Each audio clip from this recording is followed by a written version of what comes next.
we're looking at Max Borghi tonight from Washington State and Najee Harris from Alabama. Two stylistically different running backs, but two guys that are very highly regarded in the 2021 running or draft class, I should say, in the consensus rankings from the Devy mock drafts and stuff that I've done. So yeah, I'm excited to take a look. What do you guys think? Well, there's one guy that from watching tape, because I thought Najee was coming out. So I'd already watched a decent amount of tape on him.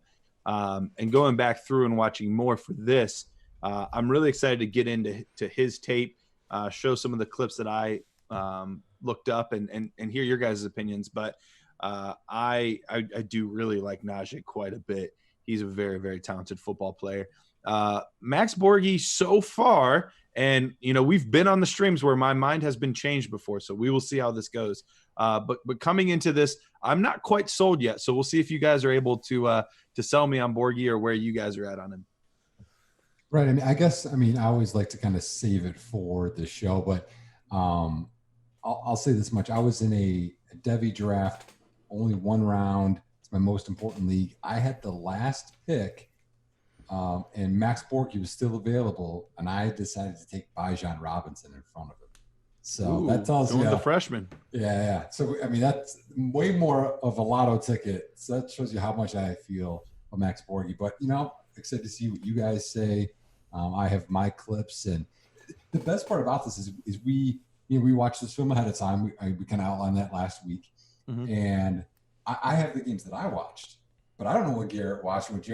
So Jared's actually the only one that puts it all together. He can be like, wow, these are all great clips of Max Borghi. And then Garrett has like all negative ones. Like we don't even know. So it could be kind of fun.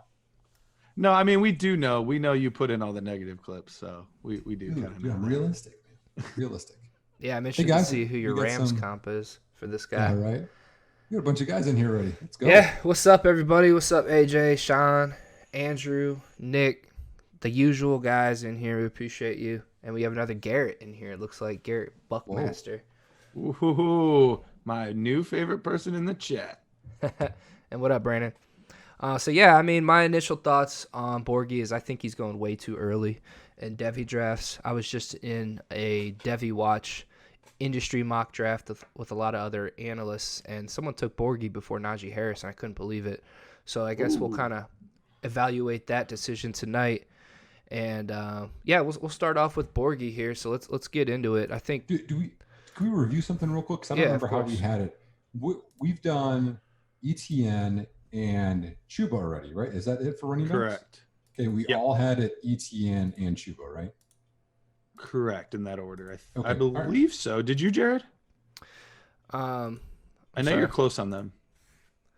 Hold on, it froze here. You were talking about how good it was. I know tonight. it wasn't. You jinxed it. I know it wasn't freezing. I missed your question. What was that? So Nick? Who did you have ranked higher, either ETN or Chuba? I had ETN higher. Okay, all right. So I guess going after today, we'll rank all four then. We already have ETN over Chuba, but we'll see if either of these guys jump Chuba. So yeah, for sure.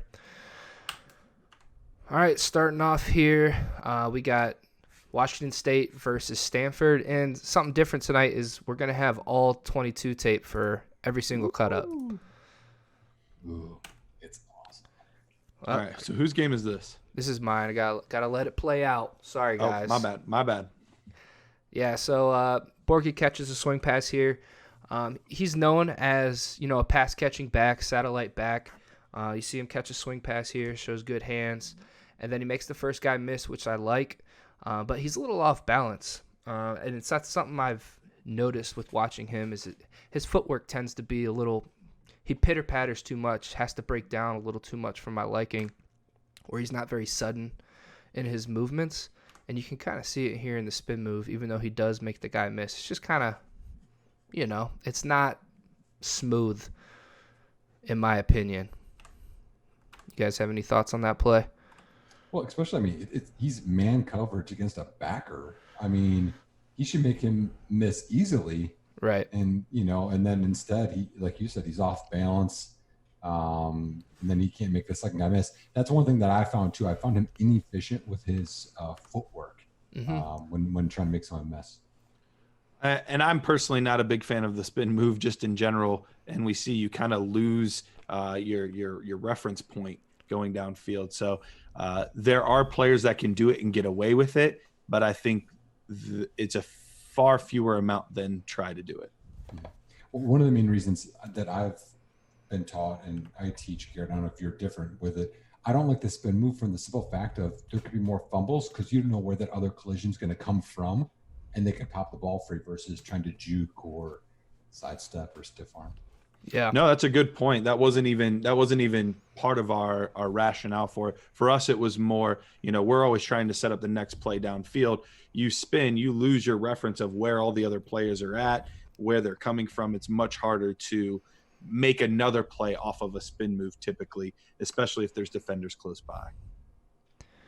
So this play here, I'll let it play from this angle, but the angle from behind is much better. The angle for the box.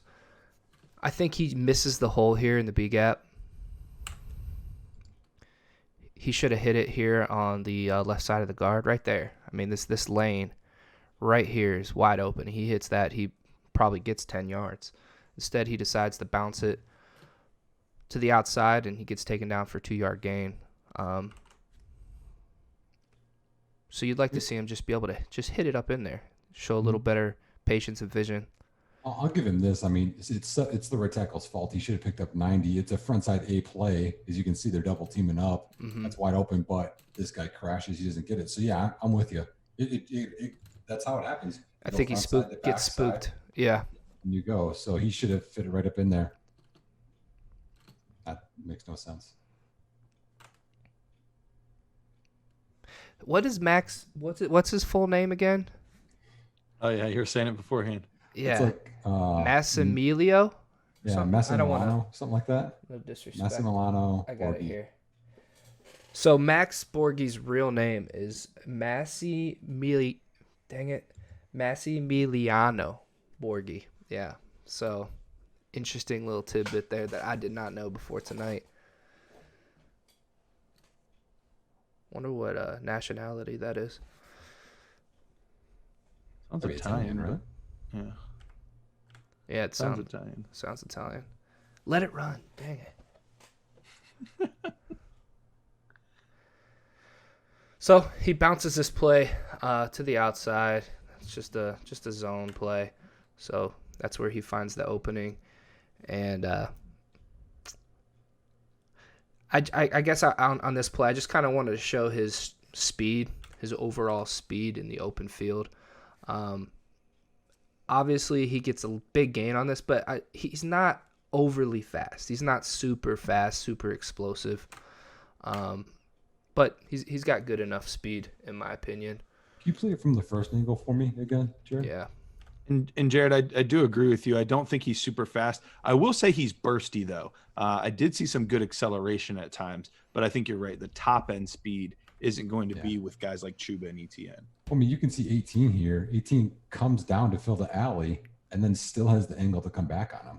Mm-hmm. So 18's in the middle of the field here. Yeah. Now he shouldn't get there. No. So not really like a home run threat by any means, but we do have some home run cuts later in the film as we go here. So I would say, that would be quicker than fast, right, Garrett? Is that how you see that then? Exactly. Bursty. Bursty. So nice catch here. Swing route.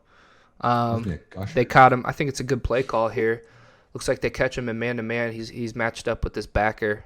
They kind of run a pick, and he's able to beat him to the edge, the corner. They don't really detect it in time, and just shows, like Garrett said, good burst, good playmaking ability to get the ball over the pylon. Catch, too. For 6. Yeah, good catch, good hands. So I looked up some stats. I saw on expandtheboxscore.com that he was targeted 88 times and caught 81 of them. So 91% catch rate. So you know this guy can catch the ball. And that's the one skill set that I think you really, with him, that's the skill set you need to put your hat on. Phil asks if this is the Big 12. This is the Pac 12, Pac 14, whatever they really are now. But no, not the Big 12. Whatever the West Coast is. Pac-12. Well, they're so big now. They are. Well, most 14, of them are. I mean, the Big 10 is the same way. Yeah, that's true. Is the Big 12 even 12? I honestly don't know. I don't know either. I'd have to go and count. Good run here. Presses the right side of the center's hip here and kind of attracts that safety down. So he presses, watch, you'll see. Presses the right side of the guard's hip, I'm sorry. So he tracks 18 down that way to set up his cut back here. And he gets good yards. I just don't like how he moves. Watch how many it's inefficient steps he needs to take to move. To juke. Yeah, I agree. It's like an extra step every time. Mm-hmm. I saw that on a couple plays in some of my games. I didn't want to knock him on it too much for it because there were most of the times where I saw that there were a lot of defenders there, and so it was understandable. But yes, you're very right. There's a lot of steps where you see a guy like Swift where dead leg and go. Yep. He doesn't do that. And I don't know if that's a hip thing, if that's an ankle, strength thing, or if that's a balance thing, Yeah. Because some guys can always run under balance, and some guys are like out of control running all the time. I will say I do have one of my plays where he had excellent balance. No, that could have been a one-off deal. But yeah. I'm sorry. Does anybody have his measurables? He's 5'10", 195. 5'10", 195. Okay. So in real life, that probably means 5'9", 188. They usually give him an inch and 7 to 10 pounds. Yeah. So I thought he did a nice job of just reading the line here and getting positive yards, getting upfield. But obviously he's just not an inside runner. He's not a big guy. If for fantasy production, that's why we're all watching this, right? Fantasy production. He's a PPR back. That's what he is. So I'm seeing him go in early in Devy drafts, like first round, and I'd much rather bet on the upside of like some 2022 prospects, some 2023 freshmen, stuff like that. Robinson? Yeah, exactly. Like, I don't know. I just don't see a ton of upside with this guy. I think he's a day 3 NFL draft pick. Yeah, you might be right.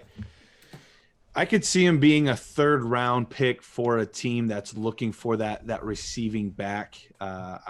I think he fits a role very nicely in the NFL, but I'm just not sure if he has the skill set to be like the guy that we would want out of a 1st, 2nd, 3rd round Devy pick. I think that's the tricky part. And what makes it more tricky too here, and Brandon asks, what NFL team do you guys think Borghi would be a great fit on?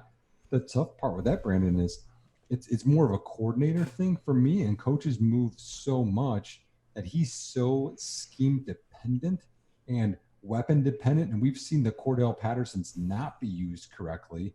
And we've seen, Alvin Kamara's used correctly, that it's so tough to say, hey, put him here and he'll be great. To me, it's too big of a risk that way. Who was the last Washington State running back to be successful? That sounds like a Nick question right there. Wow. Who you got, Nick? Didn't going Jerome to the Harrison go there? catacombs? Yeah, that's what they just said, Jerome Harrison. And he wasn't really successful. Yeah, he had that one game in the Browns late season. Wasn't their guy right before him? Wasn't that James Booby Williams? Yeah, but he's nothing. Yeah, he didn't get drafted. But I mean, they have a similar skill set. I'm just thinking of Exactly. like Washington State players, like Ryan Leaf was there. That team, Washington had some backs over the years, but man, yeah, I don't know. Is their best running back Gardner Minshew? Garrett, this is your play. So while that goes, I'm gonna look at top Washington State.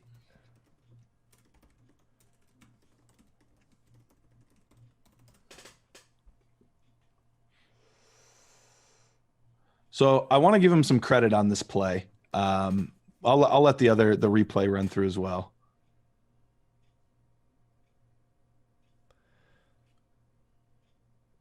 I don't know any of these running backs, by the way. So, all right. So I want to give him some credit on this play because this was in the fourth quarter. What angle do you want? Just a few minutes. This angle is the best one. A few minutes left in the game, and he makes a big play.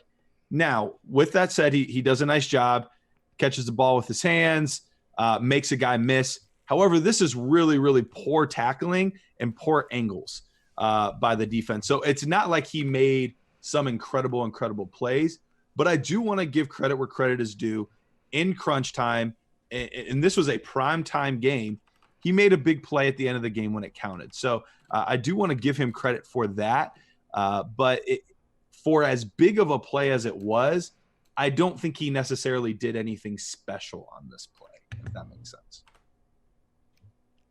Yeah, I think the best thing about this play is right here, this juke move. Yep, that juke move is a very nice cut. Poor tackling on this guy's part. Utilize that sideline as your friend there. It's just like we're all talking about though. Like, watch how many steps it takes him to break down on here.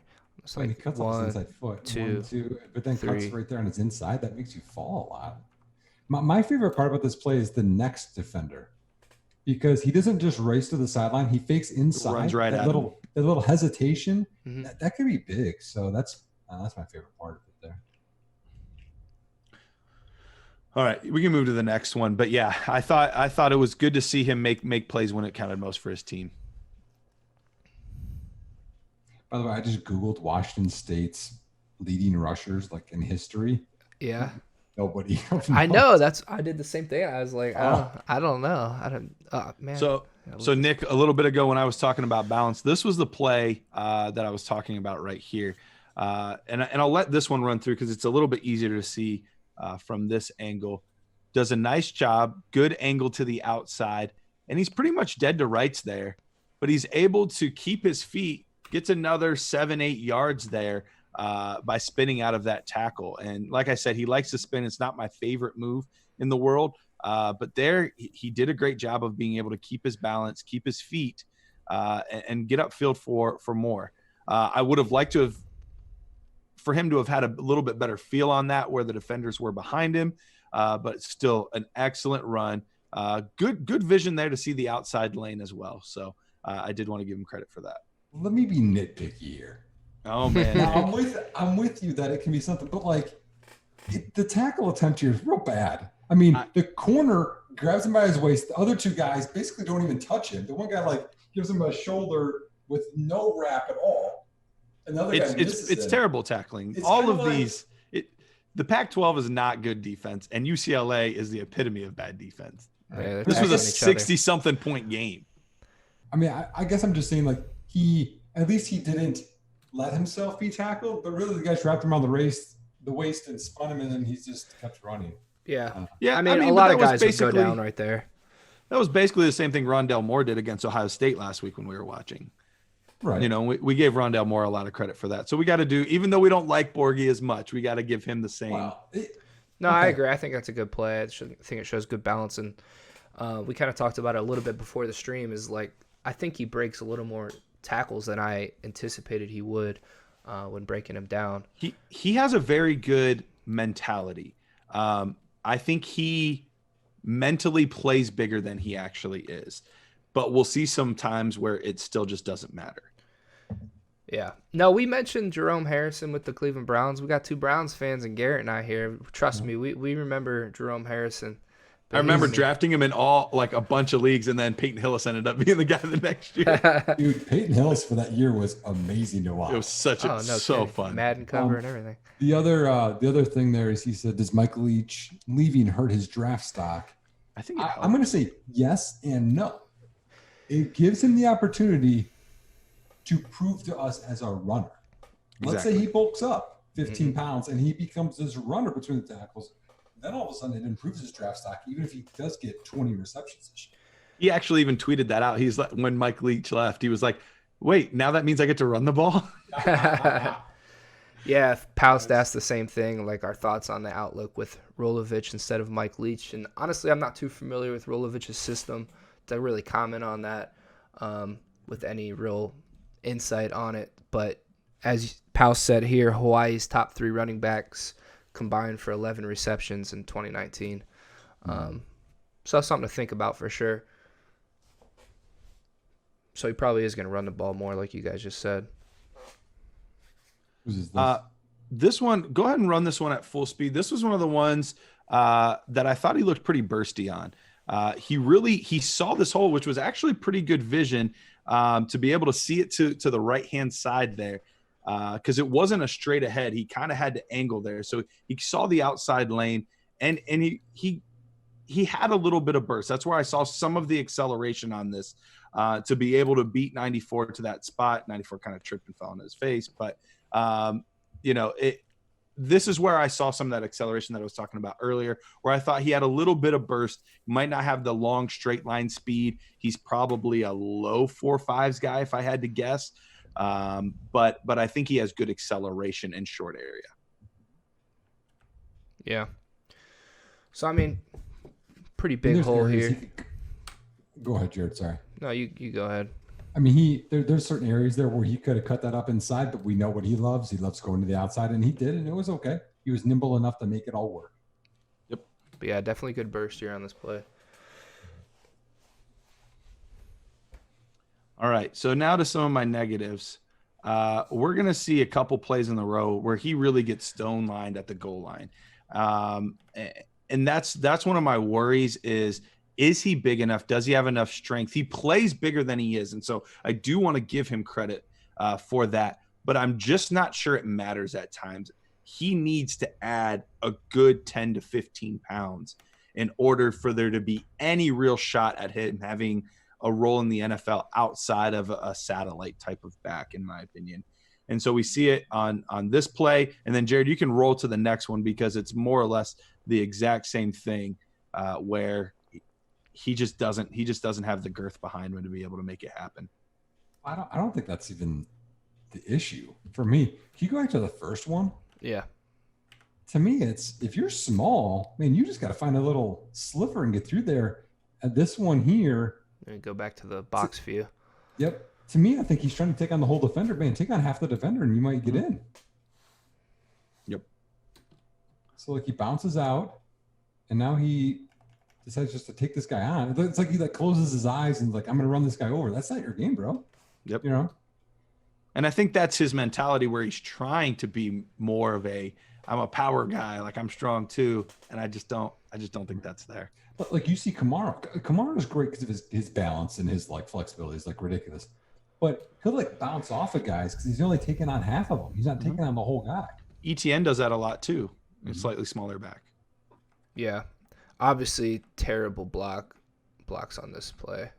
For sure. He doesn't get a lot of help. 39 just throwing his gosh. shoulder into this guy instead of running his feet or anything. And yeah. That's a hell of a play by two, though. Yeah, it is. That is. But that's a defender there too. That's falling down. You should be able to run through a defender that doesn't have any feet there. You should be able to run through that on the goal line. Or stop. Let him fall and then right Sure. where he was. In your Sure. game. Use your elusiveness. Yep. Andrew, That's a little bit of a feel. Andrew Schultz says his cuts are like wearing roller skates. That's a good. We might one. use that one. All right. I think. So a little bit of a scramble drill here, and Oh yeah, I remember why this one. yeah. At first I was like, wait, why do we have this one? Now I know. So This was just silly on his part.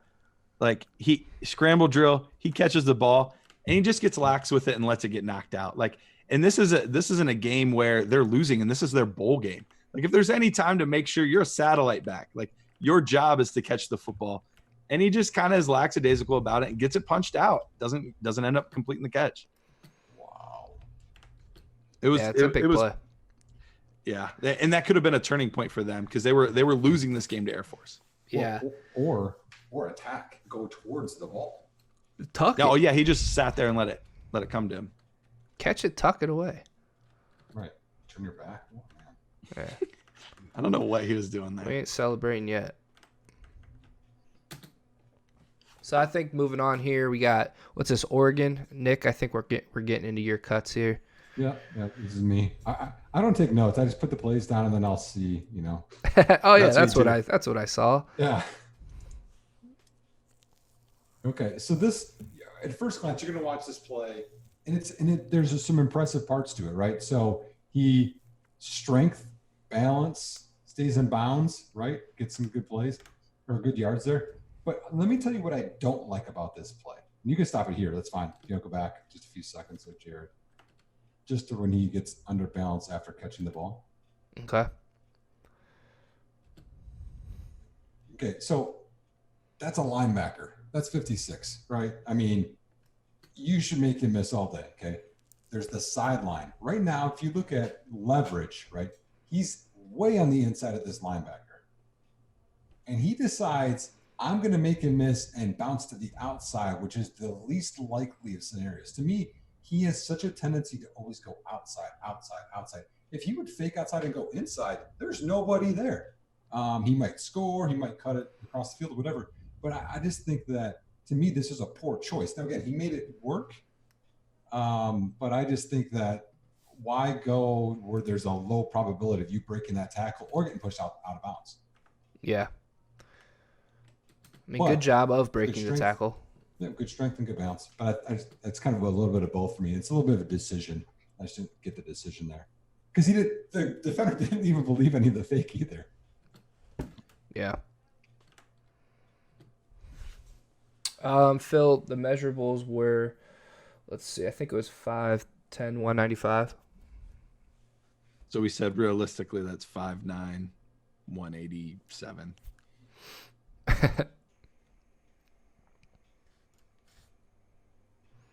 So you want the box view, Nick, or you want the sideline? No, you can go back. We can kind of walk through both of it. So this is the play I wanted to highlight what we've kind of been talking about. So again, we got 56 again that he's going to make a miss, and you can see it from one angle. There's just too many steps to make this cut, even though it's successful. Mm-hmm. We are worried more about efficiency of movements. So I think he takes like 2 extra steps here. So it's like cut, So right there, he's deciding. And to me, like, look at the body language of the defender. He's turned completely sideways. This should be an easy, just a little dip and you're in. But it makes it harder on him because he has to take about 3 or 4 steps, and then the defender gets an arm on him. Yeah, again, that's just reiterating our point from earlier is just slop. I mean, I think his feet are a little sloppy. Mm-hmm. And the other part I thought it could be Jared is I don't know if he doesn't anticipate where he's going to make that cut. You know what I mean? If it's just reactionary, he sees this defender off the edge, he's just, now I have to cut back inside. Like when you go back, he sees you go all the way here. back actually? He sees him right here. Yeah, can you go all the way back to just the start of this play from this angle? Yeah. And stop it. There you go. If you want to count this other guy, there's 5 guys in the box. You already should know where that double team is going up to that backer, and you're like, okay, hey, this is going to be wide open in the middle of the field. So he should have already known he was going to go to the middle of the field. I'm not counting this Apex 56. He's kind of with the slot receiver. Okay. Can you see my arrow? Yeah, I can see it, yeah. Okay. I think it shows up on the stream too, actually. By the way, when I say Apex, for people that don't know, so Apex is when you split the difference between the tackle and the slot receiver. So I wouldn't really count that as a box guy. But either way, the middle of the field was open. So he should have known that. Either way, it was kind of a negative for me. But so, like, out of a satellite back, you kind of want to see more lateral quickness, right? Mm-hmm. Yeah, this is the play I liked. I thought it was good. Good read, good feel.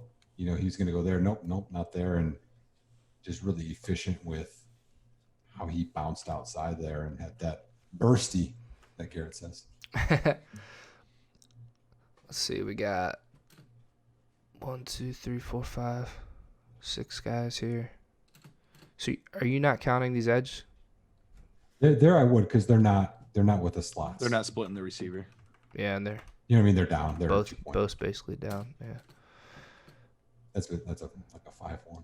I would say that's a weird hybrid defense right there. You want to watch some weird hybrid defenses? Have you ever watched Iowa State's defense? Not really. intently, no. I was watching Will Greer 2 years ago, and I was like, "Oh my gosh, this is phenomenal defensive stuff." They have some really interesting ways that they beat RPOs and inside zone. So, you play it from the other way too. To me, it was just here. I think he could have got some yardage. He wanted no part of any of this. This is a mentality to me, like, dude, you got to run hard in there. But he's just like, no, I'll avoid this guy. I'll just kind of go down. Not going to work. That's not what anyone's looking for. I understand you're probably not going to gain a ton here, but you're a running back. You're going to take some abuse, and you're going to run hard and get as much as you can. Yeah. So again, I mean, what is the? Well, we can talk about it. We're almost done here through the film. We'll talk about it after. Play? Mm-hmm. I think so. Yeah, I thought this was an unbelievable play. Yeah, it's a great play. Great finish too. Yep. So I mean, this is one where he did do well, where he won. I mean, that's just a reaction to see that edge guy that's unblocked to just jump cut out of that and then, finish through that other guy. I thought this is a great play by him. Yep, twitchy. Good twitch. Looks like we got one more. Mm-hmm. I think I know what you're going to say. What you go for it? What am I going to say? Just look, his feet again. Look how long it takes him to break down here. Yeah, that, and again, he wants no part of this, any of this. He's just like, oh no, just like. And it's interesting because as much as he loves to bounce it outside, after he cut back in there, he had a lane there to the outside. Yep. I'm very surprised he didn't bounce that back out once he got past 8 there, and 8 got blocked. Right. Yeah, I saw Very interesting. Decision, overcut, and then after he got in there, he's just like, I'm just gonna get 2 yards and fall down. And just because some of this is you just run hard and you might bounce off of guys and get yardage, So that one just didn't make a lot of positives for me. Even though it's a positive game, that's the thing. People don't get. We're looking at traits and things that you translate because they're gonna be bigger, faster, stronger. And if you don't want to run exactly a couple of Pac-12 guys, man, it's gonna be way different in the NFL. So for me, as I'm looking, he looks similar to James White with slightly slower feet. Is kind of what I'm getting there. James White's tougher for me. Yeah, I don't know. I don't have a good comp. Like I said earlier, I thought before the stream, I thought Ray had a decent comp with Rex Burkhead. I think not Rex as Burkhead's good. A lot bigger and stronger. Yeah. Isn't he a converted fullback? Right. Was he?